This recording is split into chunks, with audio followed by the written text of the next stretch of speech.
right, court is in session. That's right. Welcome to Law 2020, featuring the BCN law firm Boyette, Cummins, and Nalos. They have offices all over the place: Winter Park, Claremont, Lakeland, and right there down the street from my house in the Villages. Yes, indeed. We have Wade Boyette with us today, and we're taking your legal questions right now on the air. You don't have to use your name, and we will not repeat your phone number. All right? We will just say, here's so-and-so, call yourself today. The name will be Nick if you don't want to use your real name. That will be our name. And if you want to text us, we won't give your phone number out. Just give us the situation, give us the question. You just put in the recipient line of your smartphone message service, you just put 21232, 21232. That is the contact number. It's not a phone number, it's a computer code, 21232. It goes through the Mogreet computer system, comes out right here in studio. Wade Boyette also will take your open mic questions on the new News 96.5 app. All right, so give us a call, 855-297-9696.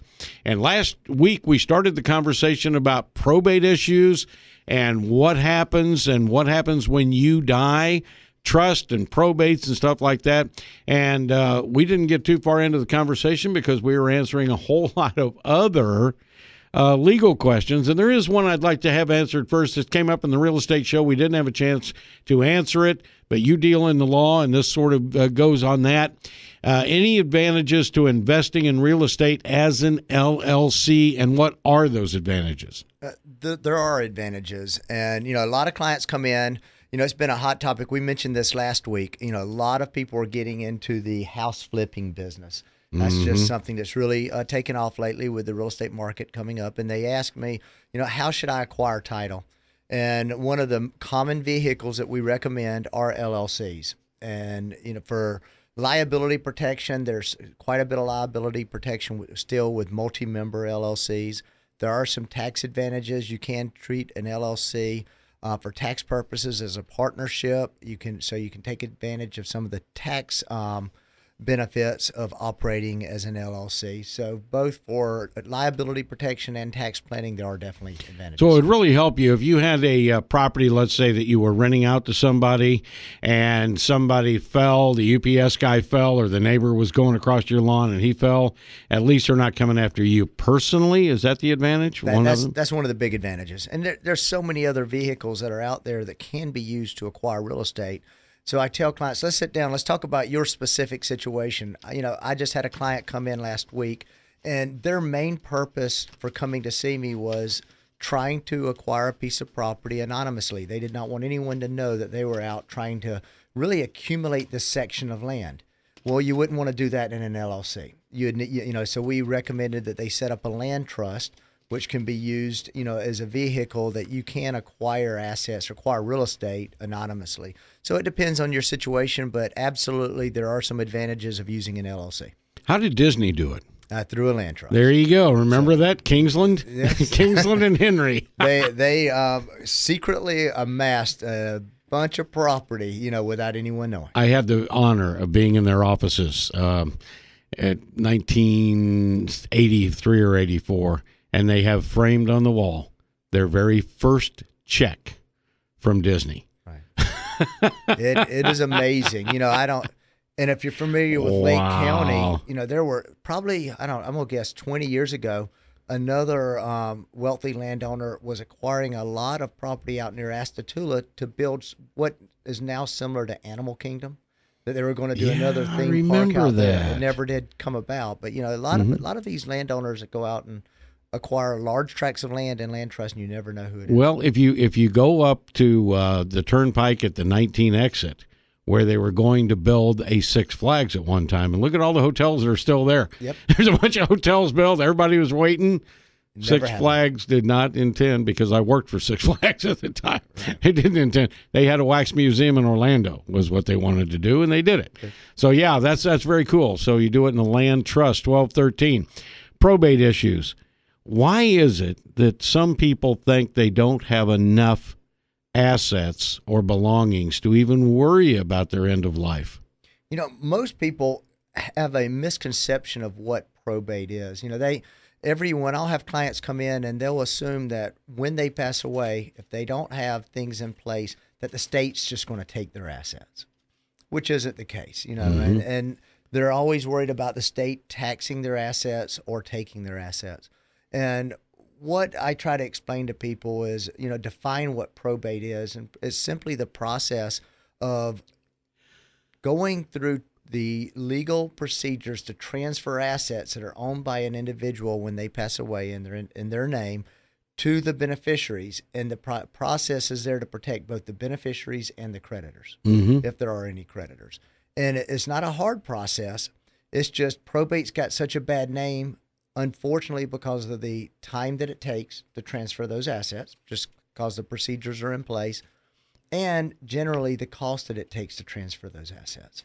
And, Florida law allows attorneys to charge a reasonable attorney's fees, and they define that in the probate code. And generally, general number is 3% of the value of the estate, which can get pretty hefty. So people, are scared of the cost, and they're scared of the time. So having said all that, and a much clearer knowledge now of what probate is, it is not confiscation, but basically, where then does a will or a trust come in to this? We want to bring this down to tabletop level, so the people out there that even if they've got a whole bunch of watches or a whole bunch of airplanes, model airplanes, somebody's going to get them, right? That's correct. If you own any assets, or if you are a parent of minor children, you need a will. And let's start with just the fundamentals, the basic, estate planning needs. You need a will. A will's going to do two things for you. It's going to, one, direct where your assets go when you pass away. It's going to give you control over that direction. Second, if you do have minor children, it's going to set in place the provisions for who's going to take care of your kids. So, a lot of times that's more important than where the assets are going. Oh, yeah. You want to make sure that the proper person's in place to raise your kids the way you would want them raised. So that's what a will does. It's acting no more than as a document that's going to take care of the dispository needs and set up provisions for raising your kids. So if you do that, how often do you recommend, because I know you've done this for people, how often do you recommend they revisit that? Every 2 or 3 years. A lot of my clients come in, every year, every 2 years. We sit down, we have a cup of coffee. We look at how their financial situation has changed. We look at how their family dynamics have changed. And I either recommend that they leave everything exactly the way it was, that things are good, or we may tweak it a little bit. For example, in Florida, when you open up any newspaper or you read any book or listen to radio shows, people are pushing revocable trust, which are wonderful vehicles for estate planning, but not everyone needs it. So I may sit down with a young family who's just not in a situation where they need a revocable trust, and we can talk about why you need one in a few minutes. And I'll recommend a will. Well, in a few years go by, their assets change, their family dynamics change, and then we may switch them over to a revocable trust. What does revocable mean? It means you can change it at any time. Okay. Irrevocable means? You can't change it. Okay. Have you ever had a client just come into you and go, Wade, my kids are all grown up. They're on their own. They got money. My ex-wife, she's doing all right, and she's going to be the beneficiary of the life insurance policy. I got a little savings. I got a little of this, got a little of that.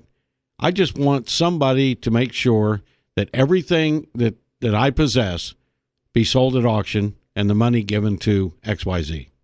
That happens more than you would think. You would be amazed at the number of clients, and I'm shocked about this because, I'm blessed that I grew up in a family environment where we're close. We love each other. We've all maintained, that closeness. But there are so many families out there that aren't so fortunate. And I'll have, a client that comes in with no kids or kids that just have nothing to do with mom and dad. And these people are alone. And unfortunately, what happens is they get engrossed either in their church, or not unfortunately, they get involved in their church or they get involved in a charity. And they ask me more times than not, have someone sell those assets, have my trustee liquidate the assets, and I would like all of the proceeds to go to my favorite cause or my church or even a friend down the street. Yeah, there you go. Somebody they met in a bar. There's a great country song about that. It's, we just finished litigating a case, and, I've been on both sides of these cases where the gentleman left everything, and I should say everything, almost everything, to his caregiver. And, there's usually a presumption that there's abuse or... There's the family jumping in. But the family jumped in. But when you peeled the onion, when you looked at, through everything, that caregiver was the one person that was there by his side for his last couple of years, did everything for him, loved him like his family wasn't loving him. And you could understand why he would want that caregiver taken care of. Mm-hmm. And when we come back, we're going to talk about wills and probate and trust, and we're going to talk, too, about provisions that you can put in there and whether those have to be, directly, I really like my son, but I really don't like my daughter, but I don't want to say it that way, but I don't want her getting anything. But anyway, well, I'm sure there's some situations out there. By the way, I love my daughter very, very much. We will be taking a break right now on News 96.5.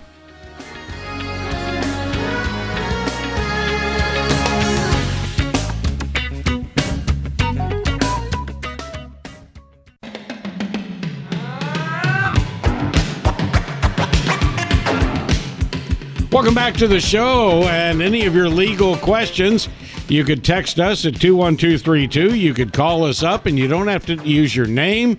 You don't, and we're not going to, in any way try to identify you, just like we have a text right now at 21232. The telephone number is 855-297-9696.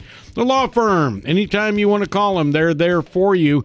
352-394-2103. That's 352-394-2103. 2103 or toll free from anywhere 855-LAW-2020 855-LAW-2020. Offices Winter Park, Claremont, Lakeland, and an all-new office right there on Highway 466 in the Villages. Very convenient for all those of you up in the Spruce Creek area, all that, Bellevue, Ocala, the Golden Triangle, all that. So you're all set there. Here's one that's not related to our topic, but it is a legal question. I have a neighbor who parks in front of my house in the street, but I have no homeowners association, and he won't move. What can I do? I told him to move. That's about what you can do. You can ask him to move his car. Other than that, there's not a lot that you can do. It's probably a public street. Not good. Not good. There you go. Is it legal for an employer to punish an employee for an error on the job by withholding pay? You cannot withhold pay. If the employer owes the employee wages for performing their work, the employer has to pay that employee the wages. Here's one. I have rental property where the tenant filed a complaint with the EPA, that I didn't provide her with lead-based paint disclosure. What should I do? Ignore it until the EPA contacts you. You'll probably never hear from it. They're after bigger dogs. I was going to say, I doubt the EPA is going to contact them because they didn't provide, lead paint disclosure. They're probably after a very big dog there, other than him. Okay, very good. Let's get back to this. Provisional wills and trust. There's movies made about this. That so-and-so, maybe you don't want them to have that $500,000 when they're 18. Maybe you want them to wait. And I'm sure you've had situations like that because you've dealt with some people here in Central Florida that probably have pretty good estates. I do. One thing I tell clients all the time, and, I've been fortunate to represent clients that have very modest estates, but very interesting estates. And then I've had clients that come in that are, in the $100 million plus range that we've got to do some very creative things. One of the clients that I had, he was, an older gentleman who was a captain for a long time. And the cool thing, he had a couple of things that he wanted to leave when he passed away. And one was his logbook. It was a rifle that he had in his Bible. Those are his three earthly possessions, and we took that as serious as the gentleman who did have $100 million because those things were all that he had, and he wanted to leave it the way he wanted it. Mm-hmm. So, yep, absolutely. We've represented people across the board. I like it. John, what is your question, Johnny? You're on the air. Hello? Hello? You have a question about Johnny, your will, sir? Go ahead. Yes. Okay. If I am a owner financing and I die without a will, is the buyer still going to make payment automatically to my kid, or what happened to those payments?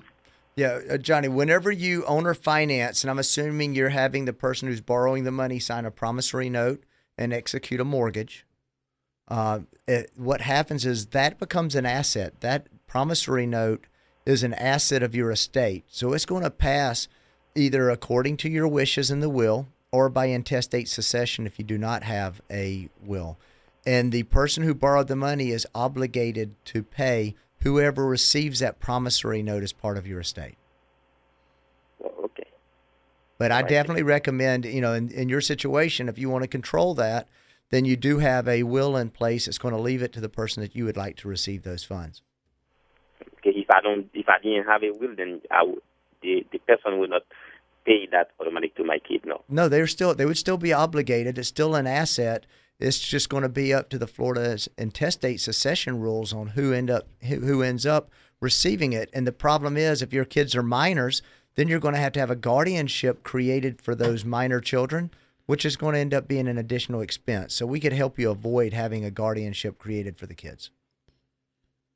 Okay, also, we do have a text that begins, we live in Florida. My father is married with my mother-in-law for more than 20 years. You need to finish that by sending us an additional text because it ends with the sentence, let's see, okay, there it is. You actually did. Thank you. All right, we live in Florida. My father is married with my mother-in-law for more than 20 years. I am the only daughter, and my father and wife do not have kids. I guess it's a second marriage. If he passes away, what happens? Okay, and that depends on whether or not he has a will or not. I mean, if he does not have a will and he dies by intestate succession, then it's going to end up going to his wife and to his kids. What I recommend is that he does have a will in place that can control where those assets go. Whenever you get married in Florida, a spouse has certain rights over the other's estate. You end up having a right to the homestead, a life estate in the homestead, and elective share provisions, always to a third of the estate, unless there's a prenup or a postnup. So what's going to happen to the assets is it's going to pass by intestate succession. All right, very good. We're going to take a break. We're going to come back and talk more about trust and wills and estate planning and where a lot of people have gone wrong, and also an interesting case where a lady left her money to her cats. Well, we'll talk about that when we come back right here on News 96.5.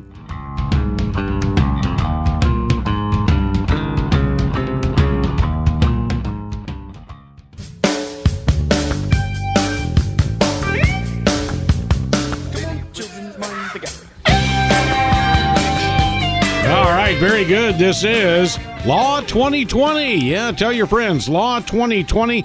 Wade Boyette comes in here and we get him. He answers the questions for you and tells you what he knows. And there's other experts. I think there's 10 attorneys at the firm now. That's correct. All right, 10 attorneys. And if it's something that's somebody else's specialty, we'll give it our best shot on this show and then follow up on during the week. But go ahead and call us right now on 855-297-9696. Any legal question, but we're kind of highlighting on wills and probate and that sort of thing. 855-297-9696. I want to defer to that one text that we got earlier, and that was, I'm sure it's come up in your law firm many times. I see it all over Central Florida, and that is that wife number 2 may not be the heir to the house, but the kids will come down from Iowa and say, well, Daddy's been gone now for 3 months, so when are you leaving there, Doris? And she goes, I'm not going anywhere, because in Florida you have a life estate in your husband's house, right? Then the kids get it. Is that right? That is correct. Unless there's a prenup or a postnup, something where the spouse waives their right to their homestead interest, when a spouse passes away, the surviving spouse has the right to live in that house for their lifetime. Then it would go to the kids after that. Then it goes to the kids. The question, though, arose the other day with a couple that I know, because they were very friendly and amicable about it. But the wife looks like she's going to be the survivor. The husband is very ill in Mount Dora. And she was asking me, she said that she had heard on a radio show, not this one, not even on this station, that she had heard that the estate had to pay the taxes and to pay the house payments until she died. And that's not correct. Okay. That's not correct. When the person who has the life estate interest is responsible for the cost during their lifetime. So a husband should make provisions to have a life insurance policy big enough that's going to pay for all that, right? That is correct. You know, Okay. if they're concerned about the surviving spouse not having the financial means. You know, another thing that you can do, and I talk to spouses about this a lot, if you want to make sure your surviving spouse is the one who ends up with the house and not just a life estate interest, you just go and change the deed and put the spouse on tenants by the entirety, and then it's going to go to the spouse. Okay. We've got a couple of calls getting ready to come in, but before we get to those calls, I've got to ask you a question.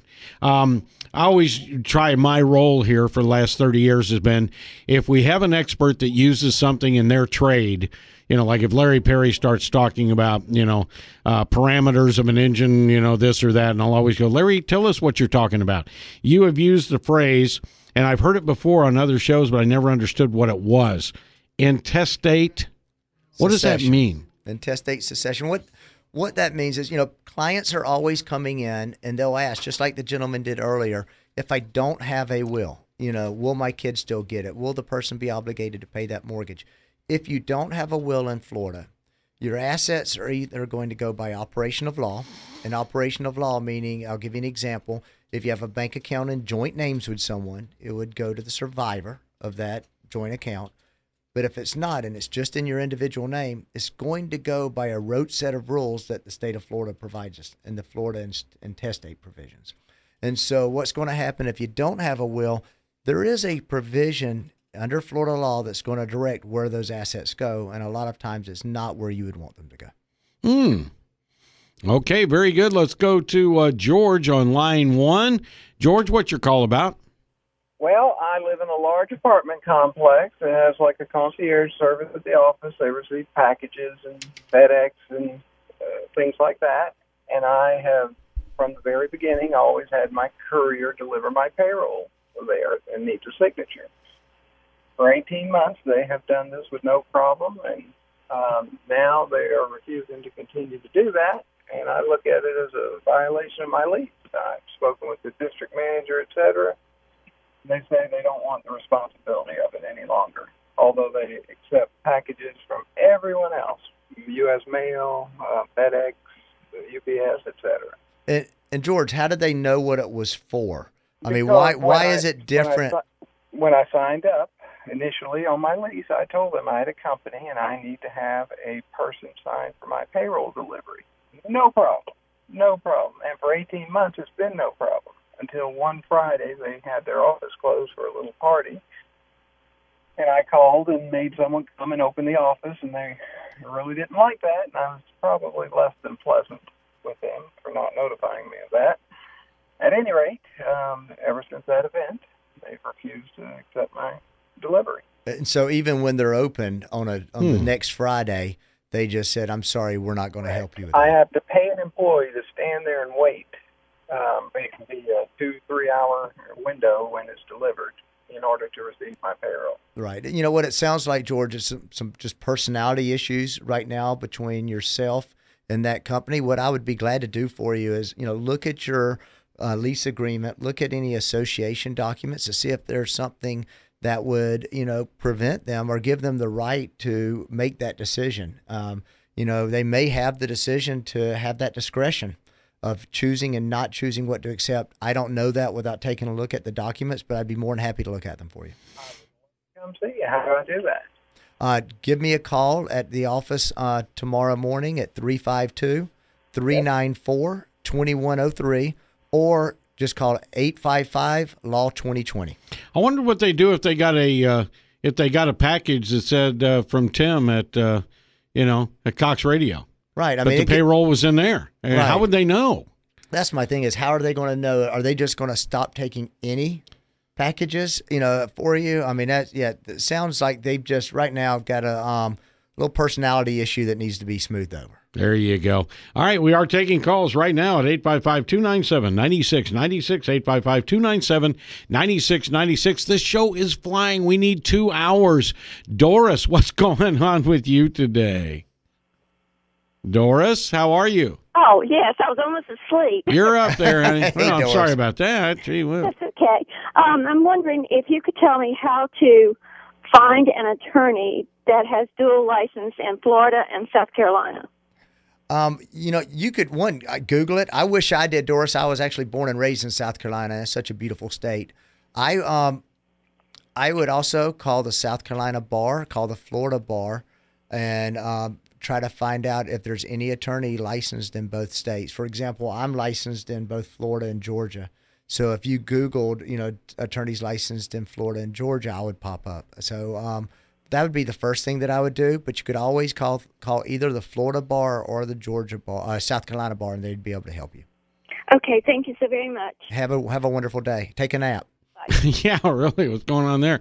All right, we do want to thank you very much for calling us and giving us your calls at 855-297-9696. That's 855-297-9696.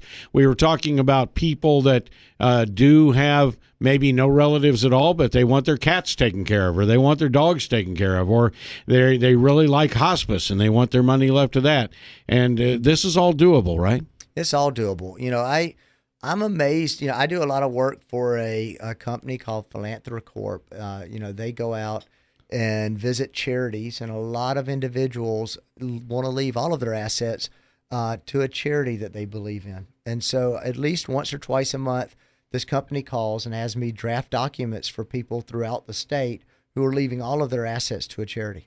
And, I'll always sit down with the clients. We'll have phone conferences. We'll meet in person. And a lot of it is they're just really passionate about the cause that they're supporting.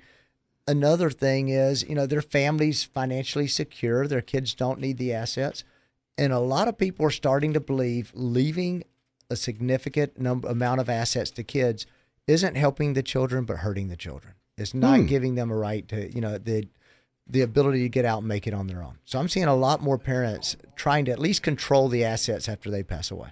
And again, we did tease right before the break at the bottom of the hour that what if you have 3 kids and one of them's just been a shining example and always cutting your lawn and always coming over and helping out with the house, and you get this guilt in your mind that, oh, God, I've got 3 kids. I should divide things equally, but frankly, they didn't divide their lives equally with me. But I'm sure that you have to kind of help some people through that without giving them advice, but at least giving them ways that they can approach it. Absolutely. And, we talk in general terms here a lot on the show because we can't get into details. And, if you have minor children, there's going to be certain restrictions on what you can do because there's some protections for minor children. But for adult children, if all of your children are adults, you can do what you want to do with your assets. Mm-hmm. And, one of the jobs I feel that I owe to my clients is when I sit down with them, it's not just, okay, what are your assets? Where do you want them to go? I need to take the time to get to understand a little bit about their family dynamics. I need to really understand what are their desires, their wishes, what are some things that they believe in, because whenever I do someone's estate planning, these families have worked their entire life to accumulate this wealth. Mm-hmm. It deserves more than a 20-minute meeting and someone just sitting down and drawing up paperwork. Before we take to the break, we'll give you the phone numbers one more time, 855-297-9696. Text us at 21232. Would you say that the minute somebody gets out of college and they start that romancing with somebody and they're getting ready to have a family, that once that wedding takes place, that they sit down and bite the bullet, take that big bite first and get a will started and a relationship with an attorney so that when it does come up, when anything comes up, whether it's a DUI or somebody gets hospitalized or somebody is incapacitated, right, they've got the lawyer's number right in their contacts. I do believe that. And what, real quick before we go on break, estate planning isn't just planning for issues at death. It's also planning for issues during life. And so we want, through our estate planning process, to address those needs as well. For healthcare needs, who's going to take care of some healthcare issues. who's going to take care of some financial issues if you're not there? You know, if the husband's traveling or if the wife's traveling, can the spouse step in their shoes and handle financial needs? So estate planning isn't just about planning at death. It's also about doing lifetime planning. Well, remember that story a few years ago out of St. Petersburg, and I knew the family, where the young couple, husband and wife, and yet she was incapacitated through a very simple operation and laid in a coma for months while everybody argued, you know, pull the plug or not pull the plug. Sad situation. Husband wanted pulled. The family said no, she wouldn't have wanted that. Got to handle it early. You know, that family will never be the same. Feel bad for them. 12:50, 10 minutes for the top of the hour. We will take a break. This is the BCN Law Firm bringing you Law 2020. We'll be back.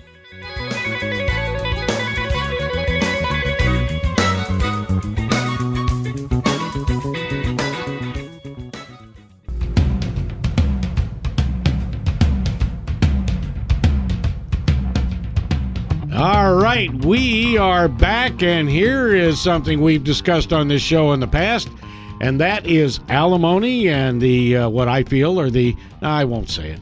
The laws in Florida are rather antiquated when it comes to alimony, but that's my personal case.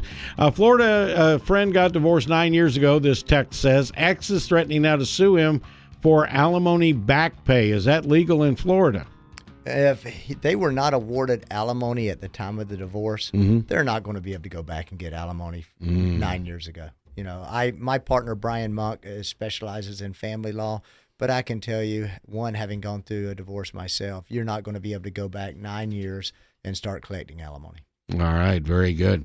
And going along with that, provisions in a divorce case for after the husband or the person paying the alimony dies. Is that something that usually comes up? It does, but divorce, you know, by definition, alimony terminates when a person passes away. You know, you can have a marital settlement where it's a monetary amount that will survive death, but it will not be called alimony. Oh, just a settlement. That's a settlement. It's okay. A monetary settlement. Very good. Okay, back to the wills and back to probate. Mistakes that people make too often. What do you think? The number one mistake that I see people making is just not doing anything. You know, they're not addressing the issue. You know, they think their estate's too small, or they think that, you know, they're too young, or, you know, they just don't have the assets that require them to do it. That's the number one thing. They also think it costs a lot of money or it takes a lot of time. You know, when people come into my office and we sit down and we go through it, generally what I, you know, hear when the meeting's over is that it? And then why did I wait so long? That was pretty simple. You know, it's not a hard process. It's just the toughest part is just having you think about issues that you just don't think about on a daily basis. You know, who's going to take care of your finances if you're not able to? Who's going to take care of your kids if you're not able to? You know, who's going to be the person who's going to be responsible for making medical decisions? Those are issues. You know, can your kids handle money? Can they manage their affairs? You know, who's going to help the kids manage the affairs? A lot of the kids out there that of my clients, it's you know, just the time that we live in, there's a lot of social vices, you know, between drug addictions or gambling problems or a bad marriage, and they have to address those issues in their estate planning. Do you ever recommend that the family be a part of this planning so it's not surprise time when the will is read? There are a lot of times I do recommend the entire family get involved. There are times where I discourage it because here's the problem. Whatever decisions are made are mom and dad's decisions. It's the person who's sitting down in front of me. And occasionally it's very touchy subjects. And they want to make decisions that they may not necessarily want their kids to know while they're alive. You know, they may be disinheriting a child, or they may be putting some restrictions on that child because they're not comfortable with the marriage that the child's in, or some of their spending habits, or some of their social vices. So they may be doing some things that they know would upset the child today, but would be in their best interest in the future. Let's address that too. If the son has a wife, and the son married, and the son is going to be heir to $300,000. Okay, the son and the wife get a divorce along the way while the person's still alive. Should they change their will when the daughter-in-law becomes an ex-daughter-in-law, or what's Florida law on that? There's no need to. The spouse would have no right to an anticipated inheritance. Oh, okay. So there's no reason to go and change the estate. Unless it's like Jim and Julie. That's correct. If she's named in the will, then you definitely need to change it. All right, so that is something that people need to address when they have their yearly meeting with you or Absolutely. their every 2-year meeting with you? Yep. Very good. And we're not talking a lot of money here, folks, but we're talking about peace of mind when your head hits a pillow. And more importantly, I think, for your spouse. Absolutely. That way they're not going through a war. Man, just done. Get it done, throw it in a drawer, have that peace of mind that you know you've made sure your family's protected. And make sure you know where it is. That's right. All right, we are going to close up shop for the day. Don't forget, you want to call the law offices. It's real easy. 855-LAW-2020, 855-LAW-2020, 352-394-2103. That's 352-394-2103, BCNlawfirm.com. Offices, Winter Park, Claremont, Lakeland, and yes, open in the Villages now full-time. We will talk again next week.